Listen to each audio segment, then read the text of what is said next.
Bonjour à tous, bienvenue sur le plateau de Dr H. Aujourd'hui, nous allons nous intéresser à un type de médecine de plus en plus utilisé et à la mode dans le milieu équin, mais aussi ailleurs, les médecines douces. Les médecines douces sont utilisées avec énormément de succès depuis plusieurs décennies chez le cheval. Bien sûr, la médecine traditionnelle, encore appelée médecine allopathique, reste incontournable, mais les médecines douces peuvent présenter de réels intérêts, soit pour certains traitements, soit en guise de prévention. Nous allons aujourd'hui détailler certaines d'entre elles. Shiatsu, ostéopathie ou encore acupuncture, phytothérapie. La liste n'est bien sûr pas du tout exhaustive. Nous allons démarrer cette émission en nous intéressant au shiatsu, une approche énergétique de la médecine que l'on peut comparer en quelque sorte à de l'acupuncture sans aiguille. Comme vous allez le découvrir dans quelques instants, le shiatsu est très intéressant en complément de la médecine vétérinaire classique, mais peut-être et surtout en prévention. Nous avons suivi une praticienne shiatsu diplômée. Démonstration.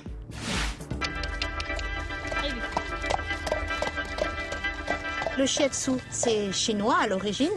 C'est une pratique qui est millénaire et qui a été reprise par les Japonais.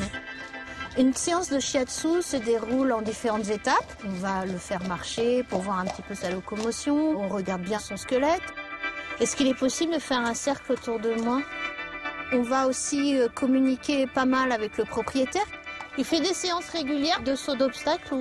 Peut-être pas une par semaine non plus, quoi. Bon, mais j'ai vu. Il engage un petit peu moins bien de l'arrière-train.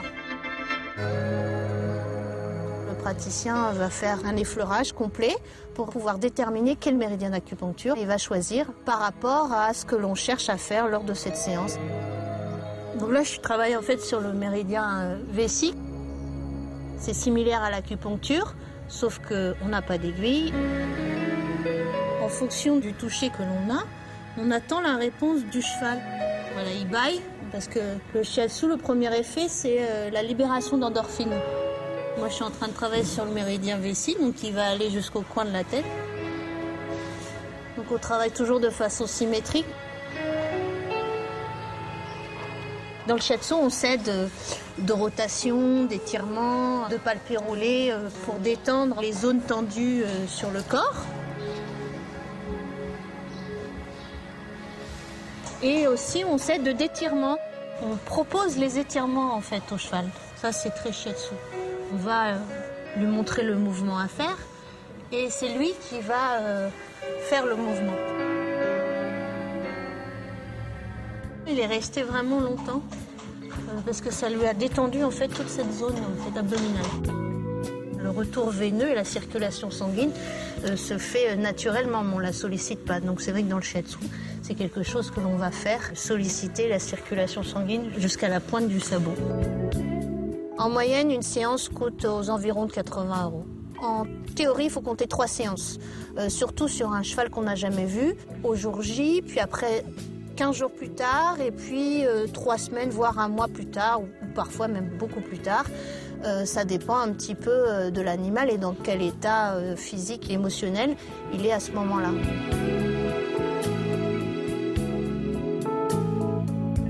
Dans les 24 heures, 48 heures qui viennent, il peut avoir des réactions type fatigue, il peut moucher du nez, puisque le premier effet, c'est le drainage lymphatique et surtout une élimination de toxines. Donc ça sort d'une façon ou d'une autre. Très souvent, c'est presque anodin parce que les chevaux urinent plus. Et d'ailleurs, ils demandent plus à boire. Et bon, après, il peut y avoir d'autres choses comme de la fatigue, mais rien de très important.